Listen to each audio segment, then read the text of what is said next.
Hello, Assalamu alaikum everyone. I'm Professor Kaleem, currently teaching English language, literature and linguistics at Government Postgraduate Islamia College, Gujranwala. In this video, I'll teach you the use of prepositions. What is a preposition? Preposition is a word or group of words such as in, on, out of, instead of, on behalf of, used before a noun or pronoun to show place, position, time और method. तो ये वो definition है जो कि preposition के लिए की जाती है. तो इसके अंदर अगर आप गौर करें तो आपको 2-3 इम्पोर्टेंट थिंग्स मिलती हैं. जैसा कि हम ये बताते हैं कि preposition या तो एक लफ्ज़ है या फिर ये मुख्तलिफ अल्फाज का मजमुआ है. फिर ये नाउन या प्रोनाउन से पहले आती है और ये हमें टाइम, पोजीशन, प्लेस या मेथड के मुतल्लिक कुछ बताती है. तो इस तरह से ये वो 3 इम्पॉर्टेंट थिंग्स हैं जो कि प्रेपोजिशन के हवाले से हमें जानने को मिलती हैं. तो अब हम एक एक्सरसाइज करने जा रहे हैं. इस एक्सरसाइज के अंदर हम कुछ सेंटेंसेस को देखते हैं और वहाँ पर मुख्तलिफ सिचुएशंस के अंदर जो कुछ स्पेसिफिक प्रेपोजिशंस हैं सर्टेन वर्ड्स के लिए उनका इस्तेमाल देखते हैं. Here the first sentence is she is suffering blank pneumonia. कि वो निमोनिया में मुब्तला है. सफरिंग के बाद अब हमने एक मुनासिब प्रेपोजिशन का इस्तेमाल करना है. तो यहां पर याद रखें जब बीमारी में मुब्तला हों तो उस वक्त हम सफरिंग के बाद फ्रॉम की प्रेपोजिशन इस्तेमाल करते हैं कि वो निमोनिया में मुब्तला है, निमोनिया से नबरत अज़मा है. नेक्स्ट सेंटेंस देखें. He made a rash decision and now he is suffering blank it. Once again we are having the same word suffering, but here in this blank we'll have another preposition and that preposition is for. तो यहां पर ये आपने थोड़ा सा difference याद रखना है कि हम फ्रॉम सफरिंग के बाद इस्तेमाल करते हैं अगर आप किसी बीमारी के अंदर मुब्तला हैं और हम फॉर तब इस्तेमाल करते हैं सफरिंग के बाद जब हम पीछे कोई दी हुई वजह को बयान कर रहे हों कि उससे हम मुतासिर हो रहे हैं. जैसा कि इस हिस्से में देखें आप, he made a rash decision. ये रैश डिसीजन जो है इसके लिए यहां पर हमें ये फॉर की प्रेपोजिशन इस्तेमाल करना पड़ रही है. तो ये स्लाइड डिफरेंस आपने अपने माइंड में याद रखना है कि क्यों हम फ्रॉम इस्तेमाल करते हैं और किस वजह से हम फॉर इस्तेमाल करते हैं. Third sentence is he is travelling blank road. Travelling के बाद अब हमने देखनी है मुनासिब प्रेपोजिशन. तो यहां पर हमारे पास जो मुनासिब अप्रोप्रिएट प्रेपोजिशन आती है that is by. By road. हम आमतौर पर सफर करने के लिए ये प्रेपोजिशन इस्तेमाल करते हैं by road, by air, by train. तो लिहाजा यहां पर he is travelling by road, वो रोड के रास्ते सफर कर रहा है, वो सड़क के जरिए सफर कर रहा है. नेक्स्ट सेंटेंस है कि it is better to write blank ink. जब कभी भी हम इंक का वर्ड देखते हैं तो उसके लिए हम प्रेपोजिशन इन इस्तेमाल करते हैं। तो यहां आपने ज़हन नशीन करना है कि इंक के लिए आपने इन का इस्तेमाल करना है लिखने की सेंस में। तो बेहतर है कि आप इंक के साथ लिखें। तो मगर साथ के लिए आपने, जब उर्दू में हम देखते हैं तो विद का इस्तेमाल नहीं करना बल्कि इन का इस्तेमाल करना है। मगर आप यहां पर इस वर्ड के लिए कुछ और भी प्रेपोजिशन इस्तेमाल कर सकते हैं, जैसा कि हमारी नेक्स्ट एग्जांपल है उसमें हम देखते हैं I haven't got anything to write blank. तो यहां पर अब लिखने के लिए हमें एक चीज की जरूरत है। तो उस वक्त जब हम लिखने पर फोकस करते हैं तो हमारे पास ये कोई मार्कर हो सकता है, कोई पेन हो सकता है, कोई पेंसिल हो सकती है, कोई बॉल पॉइंट हो सकती है। तो लिहाजा यहां पर अब हम क्योंकि इसके साथ लिखते हैं तो यहां पर अप्रोप्रिएट जो प्रेपोजिशन बनेगी दैट इज विद। तो यहां पर हम विद लिखेंगे। I haven't got anything to write with, मेरे पास कुछ नहीं है लिखने के लिए जिसके साथ मैं लिख लूं।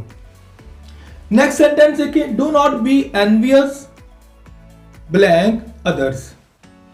एनवियस के बाद अगर कोई समबॉडी हो यानी कि कोई शख्स हो या ज्यादा अशखास हो या उसके बाद कोई चीज हो, समथिंग हो, तो दोनों ही सिचुएशंस में हम ऑफ का इस्तेमाल करते हैं। तो यहां पर दो सेंटेंसेस हैं एनवियस के लिए मैंने लिखे हुए ताकि आपको याद रहे कि अगर ऑब्जेक्ट जो है वो पर्सन है, समबॉडी है, तब भी आपने ऑफ इस्तेमाल करना है। अगर आगे ऑब्जेक्ट जो है वो कोई समथिंग है तो at that time once again you will be using the preposition of. Do not be envious of others, कि दूसरों से हसद मत करो। They were envious of his success, कि वो उसकी कामयाबी पर आसिद थे, उनको उसकी कामयाबी पर हसद था। तो लिहाजा इस तरह से आपने दोनों सिचुएशंस के अंदर ऑफ का इस्तेमाल करना है। नेक्स्ट सेंटेंस है कि Ibrahim is blessed blank good health. यहां पर ये एज अ वर्ब इस्तेमाल हुआ है ब्लेस्ड। तो हम इसके बाद जो एक प्रेपोजिशन इस्तेमाल करते हैं हमेशा that is with. Ibrahim is blessed with good health, कि इब्राहिम को अच्छी सेहत से नवाजा गया है, कि इब्राहिम को अच्छी सेहत अता की गई है। नेक्स्ट सेंटेंस है कि germs have a bad effect blank leucocytes. Leucocytes को हम वाइट ब्लड सेल्स भी कहते हैं। तो यहां पर हमने देखना है कि हमारे पास ये जो वर्ड है इसके बाद हमने कौन सी प्रेपोजिशन इस्तेमाल करनी है। तो वो जो प्रेपोजिशन है that is on, effect on leucocytes. Germs have a bad effect on leucocytes. जरासीमों का एक बुरा असर होता है खून के सफेद खलियों पर। Sentence number 10, we have to account blank our sins, कि हमें अपने गुनाहों का जवाबदेह होना है। तो अकाउंट के बाद अगर हम फॉर इस्तेमाल करें तो इसका मतलब होता है जवाबदेह होना। तो लिहाजा यहां अकाउंट के बाद आपने फॉर को इस्तेमाल करना है। नेक्स्ट सेंटेंस है कि we should stand blank our friends, कि हमें अपने दोस्तों का सहारा बनना चाहिए, मदद करनी चाहिए उनकी, तो उनकी मदद करने के लिए तैयार रहना चाहिए। इस सेंस में ये सेंटेंस हमें मिल रहा है।